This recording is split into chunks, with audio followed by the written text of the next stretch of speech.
How you going, guys? I'm back, BA. Done a few YouTube videos over the last year or so. I'm working on my Indian vintage at the moment. You might remember my old YouTube. I bought some Vance and Hines slip-ons for it. Took the catalytic converter out. There's a couple of YouTube showing all that stuff. Took all the sound insulation out around the baffles from the Vance and Hines slip-ons. And it made a huge difference, but it resonates a little bit because of the size of the actual housing that the baffle goes back into. So I put up that for a couple of thousand Ks. Now I thought what I'll do, mate, I'll try and work out a little system where I can make it a bit more throatier, a bit more hot rod sort of sound. So I've devised a little sleeve to put over the actual baffles and weld it to the existing flange, which bolts onto the end tip. So I'll carry on with that, and I'll show you what I'm doing as I go along. Oh, here's the bike. This one here is the tail pipe. Vance line slip-on still in the bike. I've taken the other one off over this side here, and I just wanted to show you the size of the frickin' hole in here. And it's just quite a deep hole. That little part of the exhaust pipe you can see which protrudes through the tailpipe. That's where the baffle actually slides over that when it's attached to the end tip. So I pulled all that out, and I'm going to put a sleeve over that baffle now to enclose the distance between the baffle and the actual circumference of the tailpipe itself. So we'll carry on with that again, eh? Yeah, the way I'm thinking, guys, is what I've worked out, mate. There's a lot of resonation coming through the actual mufflers now that I took the sound insulation proofing stuff out of the Vance and Hines pipe. You've got a 4.5 inch pipe and a diameter of about 60-65mm baffle in there, so it gives you a fair gap between that and the housing, which gives it sort of like a hollow sound. Not too bad, but it annoys the shit out of me. So by devising this little sleeve that I'll put in there, I've reduced the actual distance between the baffle and the housing now down to about 10mm. So that's obviously going to take out that resonating noise, and it should give us a nice hot rod throaty sound to the bike. So we'll soon see what's going on, but just thought I'll just throw this a little bit in, mate, just so you guys understand why I'm doing it. Well, look at this little beauty.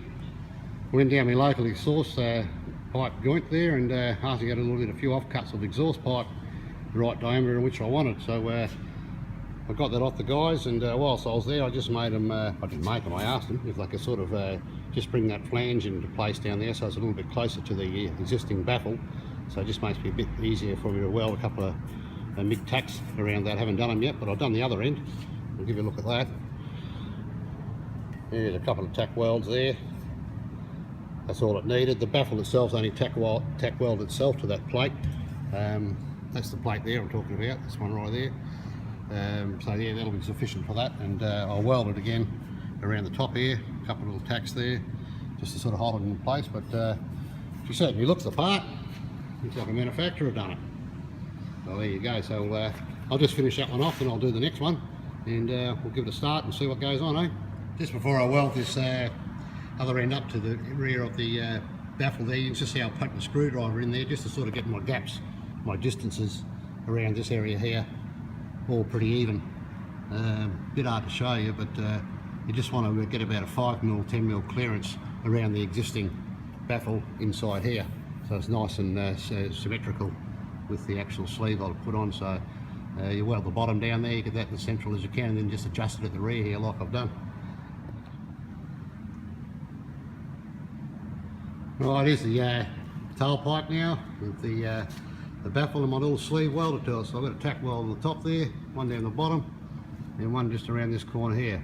3 tack welds is very much sufficient. You've got the same down the base there, and if you ever want to take it off for whatever reason, you can just get your little angle grinder with a cutting disc on it and just sort of cut through there between the gap, and just down the bottom you can do the same thing, and you can slide it straight back off again.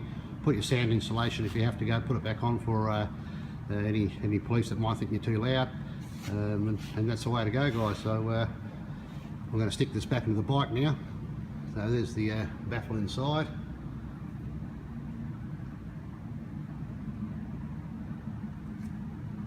Happy days.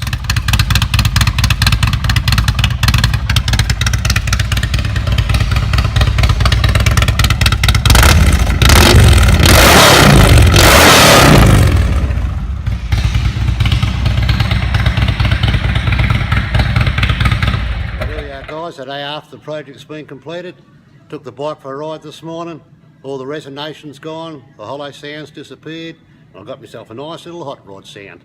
You've got to be pretty fucking happy when your plan comes to effect.